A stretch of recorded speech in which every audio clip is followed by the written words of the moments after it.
Di video kali ini aku mau share ke kalian cara membuat nastar Rosalinda dengan topping hijau pandan. Nah, ini dia bahan-bahannya.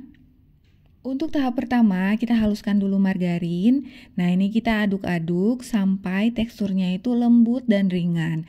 Kalau teksturnya udah sesuai, sekarang kita masukin gula halus. Kita ayak terlebih dahulu, kemudian kita aduk lagi sampai adonannya itu tercampur dengan rata. Next, kita masukin kuning telur, kemudian kembali kita aduk lagi sampai adonannya tercampur dengan baik. Nah, sebenarnya kalian bisa pakai mixer, cuman karena ini komposisinya sedikit, jadi aku pakai spatula aja.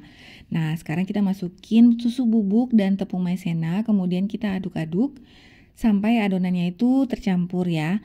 Nah, ini udah tercampur rata. Sekarang kita mulai masukin tepung terigu. Tepung yang harus digunakan untuk kue kering adalah tepung protein rendah, teman-teman. Nah, kita ayak dulu. Mulai aduk secara perlahan ya teman-teman, karena di sini adonannya itu sudah mulai berat. Nah, kalian bisa ganti menggunakan mixer atau tangan juga boleh. Nah, ini udah tercampur dengan baik. Sekarang kita bisa mulai untuk cetak kuenya. Pada tahap ini kita bagi adonan jadi 2 bagian, kemudian kita mulai pipihkan. Nah, kurang lebih tebalnya itu 0,7 cm.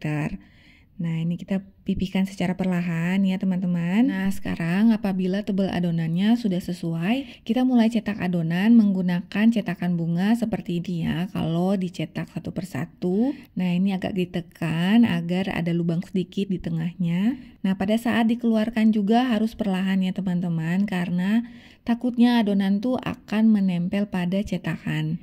Nah, perlahan seperti ini. Nah, ini cantik banget kan teman-teman. Nah, kita lakukan sampai semua adonannya selesai. Sekarang untuk ukuran selai nanasnya itu hampir sebesar kelereng. Nah, sekarang kita taruh di atas adonan kue, kemudian kita agak tekan sedikit. Kita lakukan sampai semua adonannya selesai. Sekarang kita pindah pada adonan topping pandan. Pertama kita haluskan dulu margarin. Kalau teksturnya udah lembut, sekarang kita masukin gula halus, jangan lupa diayak. Aduk lagi sampai semua adonannya tercampur rata. Kemudian kita masukin tepung, aduk lagi sampai tercampur rata. Kalau udah, baru kita masukin pewarna makanan hijau atau pasta pandan. Nah, sekarang kita sisihkan dulu. Kita pindah ke adonan kue. Sekarang kita olesi dengan kuning telur seperti ini ya teman-teman. Cara mengolesinya itu perlahan agar tidak merusak adonan kue yang udah dicetak. Nah, sekarang semua adonan kue sudah diolesi dengan kuning telur. Tahap selanjutnya kita mulai hias atasan kue dengan topping pandan seperti ini ya teman-teman.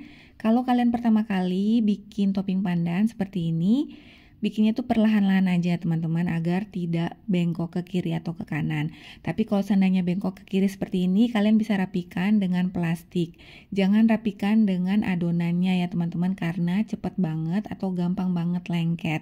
Nah, untuk motifnya sendiri kalian bisa pilih, bisa kotak-kotak seperti ini langsung atau menyilang seperti yang sebelumnya aku contohin.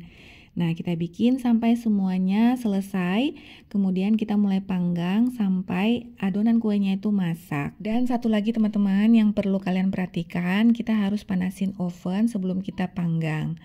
Nah, ini dia hasil akhirnya. Ini cantik banget ya teman-teman. Kalian mesti coba di rumah untuk dijadiin kue lebaran. Oke, kalau gitu aku pamit undur diri dulu. Semoga video ini bermanfaat buat kalian. Terima kasih.